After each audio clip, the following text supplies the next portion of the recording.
It's Friday, October 22nd, 2010. I'm Kevin McShann, and this is the McShann Sports Beat Report.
Setting a precedent can sometimes be a dangerous proposition. Setting new rules in which to be governed by can sometimes be a challenging exercise. The NFL's new policy on devastating hits certainly has plenty of players, coaches, and other league officials up in arms, and this one may take a while to get used to. The NFL announced on Tuesday that they'll begin immediately suspending players for violent, vicious, and flagrant hits, especially those involving helmet-to-helmet contact.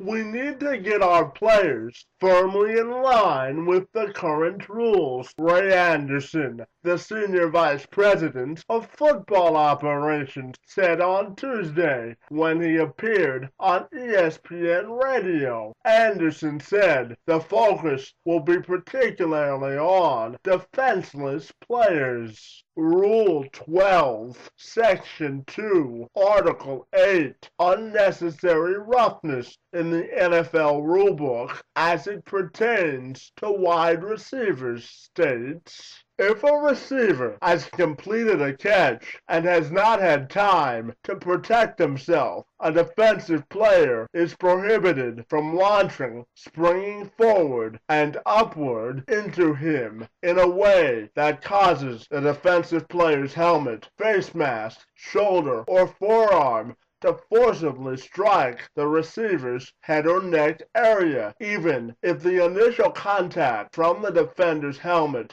face mask, shoulder, or forearm is lower than the receiver's neck.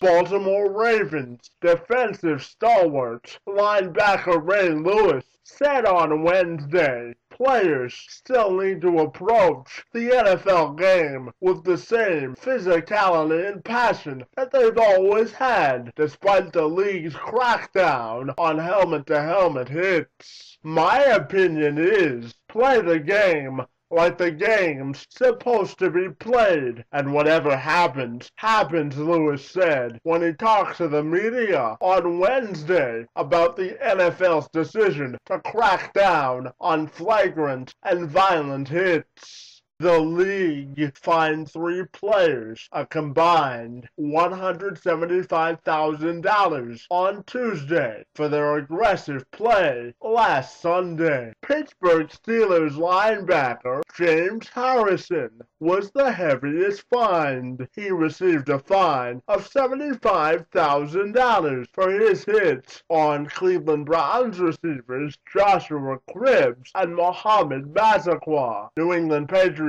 safety Brandon Merriweather received a fine of $50,000 for his hit on Ravens tight end Todd Heap, while cornerback Dante Robinson of the Atlanta Falcons was fined $50,000 for his hit on Philadelphia Eagles receiver Deshaun Jackson. Jackson suffered a concussion as a result of Robinson's hit.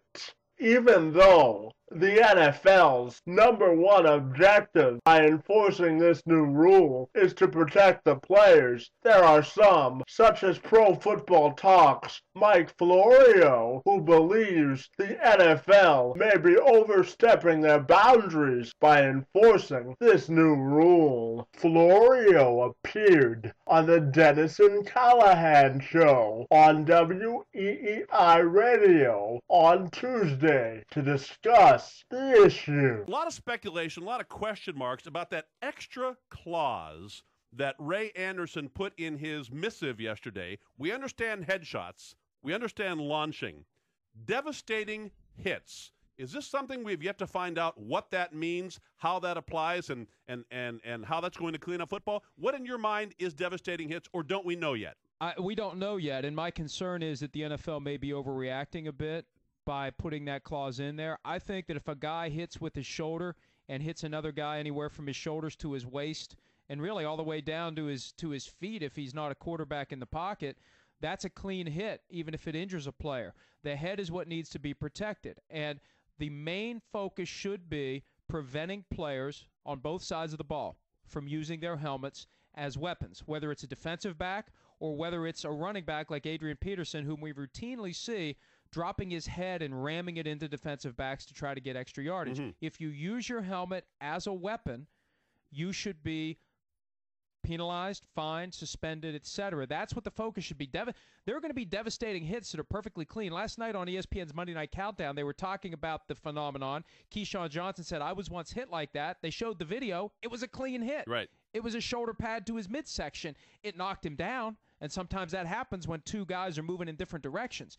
That's a clean hit, and that's what I think will be a very big problem for the league if they try to legislate those hits out of the game. Florio says no matter how hard the NFL attempts to legislate violent hits out of the game, you'll still have players that conduct their business on the field as business as usual, despite the threat of heavy fines or even suspensions. I think we all thought at some point, this day would have to come that NFL players have gotten so big, so strong, so fast, so damaging when they collide with each other. But I guess the overwhelming question is, Mike, in your mind, can the National Football League legislate less aggressive, less violent play out there on the field on Sunday? Well, you can't keep it from happening. It's just like the celebration penalties. People say, oh, it's the no-fun league, guys get fined. But you know what? Guys still put a sombrero on or hide a cell phone under the pad of the goalpost. They still do it. We're still going to see guys who lead with their helmets, either because that's the way they've played the game their entire lives, or they don't care about the fine, they don't care about the suspension. They know that the way to get paid big money, and Rodney Harrison explains this very well. As a defensive back, you either have to be a great cover corner, get a lot of interceptions, or be known as a big hitter. And it's part of the price to be paid. Now, Harrison explained that, for me, fines I didn't care about, suspensions got my attention, but you're going to have guys who don't care. They're going to wear it as a badge of honor if they get suspended. One person who is vehemently opposed to the NFL's new stance on hard hits is Monday Night Countdown analyst Matt Millen, who made his feelings known on Monday. Listen. You can't do that. It's wrong. It's not about television. It's about how you perform on the field and competing. You can't take the competition, the toughness, and all the stuff that makes it a great game. You can't take it out of the game. One weekend of games is going to change the way you play the game. That's stupid. Millen said. Florio says that times are different now in the NFL and that former players who view the current style of play as acceptable may have a hard time accepting the changing of the guard within the league. Isn't it funny how all the guys who have survived their NFL careers are the ones who want to continue to see these guys subjected to this kind of risk?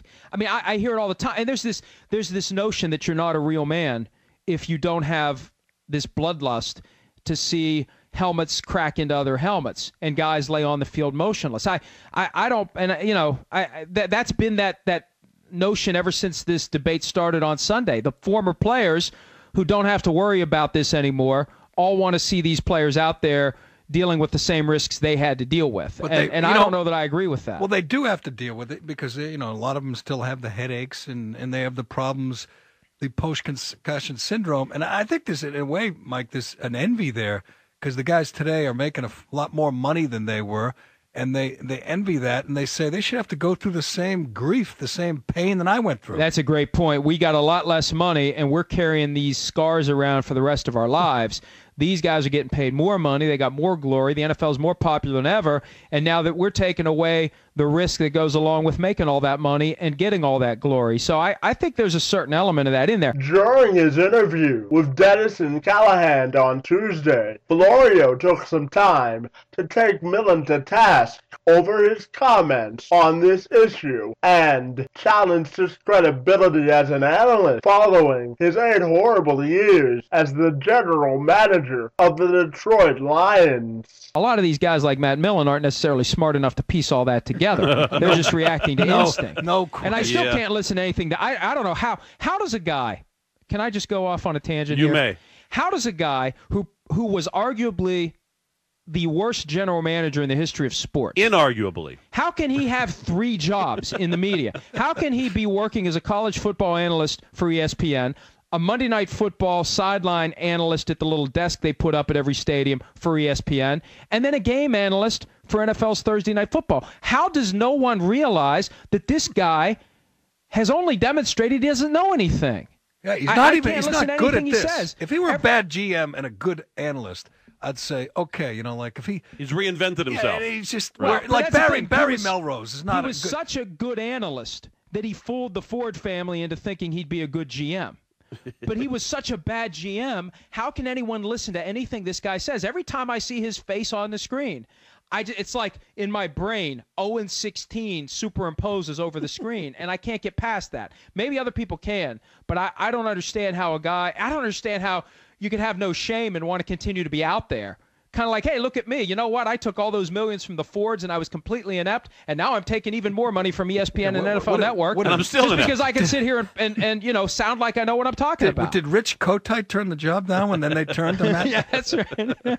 No one is denying that the #1 priority for the NFL should be to protect their players at all costs. However, while I agree with the fundamental premise of this new enforcement, the league is leaving this new rule up for interpretation and too open-ended, determining what a devastating hit is week in and week out may prove to be a difficult challenge to confront every Sunday. With that being said, the NFL's initial intentions seem to be good. However, they have to make sure that the implications of this new rule are clearly defined, so the interests of all parties are at the heart of this matter. Kevin McShann, Sports Beat, report.